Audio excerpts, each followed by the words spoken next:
60,752. That's how many people were playing GrowAGarden 2 when this screenshot was taken. And that number might sound pretty good, until you look at what happened before.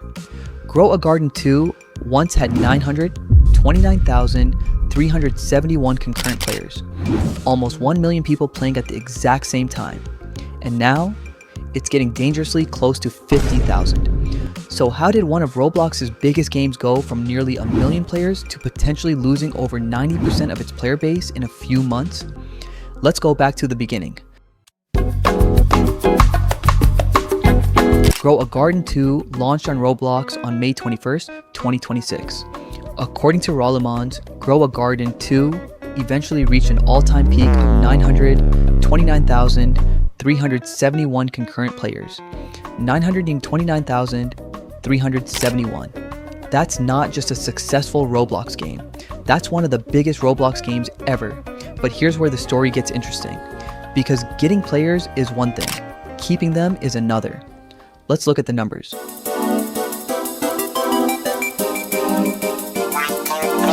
On August 8th, GrowAGarden 2 was sitting around 475,000 CCU.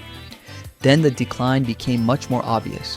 August 14th, 435,500. August 15th, 400,400.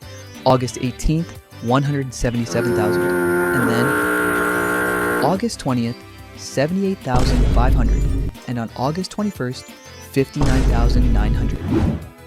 That's the number recorded by Profitable.app. In just 2 weeks, the game's recorded CCU went from nearly 500,000 to under 60,000. And that brings us to the 50K question. If GrowAGarden 2 reaches 50,000 concurrent players, that would be a massive 94.6% drop from its all-time peak. For every 100 people playing during the game's peak, only around 5 would remain at 50,000. And this is where you might ask, okay, but why?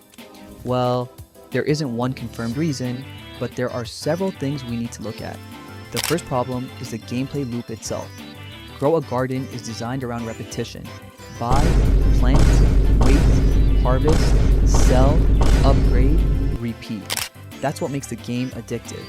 But it's also what can make players leave once they've reached the point where there's nothing meaningful left to chase.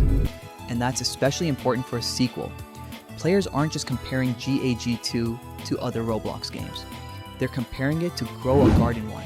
The original built its popularity around huge events, rare mutations, crazy weather, limited time content, and moments that made players want to stay online. So GAG2 had a difficult job. It needed to feel familiar without feeling like the exact same game. Another major discussion in the community has been the economy and progression. Players have complained about mutations working differently from the original, rare, weather, crop values, and how difficult some parts of progression can be. Now, I want to be clear, these are community complaints, not proven facts saying this is the reason the game lost 900,000 players. But when you're trying to understand a downfall, player complaints are important evidence. And then came August 2nd. The developers dropped the Fall Harvest update. This should have been the perfect opportunity to bring players back, and it did keep the game extremely large for a while. But here's the problem. The game still went from around 475,000 CCU on August 8th to 59,900 by August 21st. So the update didn't permanently reverse the decline. It may have slowed it down, but it didn't stop it. And honestly, I think this is the biggest problem facing GrowAGarden 2. It's not getting players. It already proved that it can do that. It's retaining them. Because what happens when a player has every crop they want, the pets they want, enough money, the mutations they need, and nothing left to chase? They leave. And then they play something else. That's the difference between a game that becomes a Roblox classic and a game that has one massive viral moment. Now, is GrowAGarden 2 dead? No, not even close. 60,000 players is still an insane number. The game also has around 1.6 billion visits and over 657,000 favorites. But compared to almost 1 million concurrent players, the difference is massive, and that's why 50,000 matters. It's not because 50,000 is a small number, it's because of what that number represents. GrowAGarden 2 is getting dangerously close to the 50,000 CCU mark. And if it gets there, it means the game will have lost roughly 95% of the players it had at its peak. But the story isn't necessarily over. RobloxGames can come back. One insane update, one crazy event, one new mechanic could completely change this graph. So the real question isn't, is GrowAGarden 2 dying? It's, can the developers save it before the 50,000 mark becomes a new normal? Because a game that once had nearly 1 million players is now fighting to stay above 50,000. And honestly, I don't think we've seen the end yet.